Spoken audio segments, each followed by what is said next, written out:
pa rin itong mangyayari. Thank you. Congressman Chanco, then Congresswoman.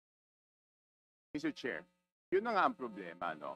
Nung unang ginawa to, I was against it. How can we investigate ourselves? That is the primary question.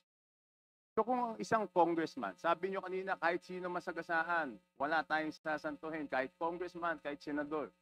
Eh kung ang congressman hindi pa pwedeng maging resource person at hindi natin pwedeng pa-testify under oath, eh di ibig sabihin sa usapang to, exempted ang congressman. So paano tayo mag-iimbestiga? Paano tayo? Number one. Number two, Mr. Chair, here is the USB. Sinasabi, paano nagkaroon ng insert? Under the name of Congressman Saldico, ang insertion sa BICAM as proponent siya is 13,803,693,000. And we do not want to invite him as a resource person.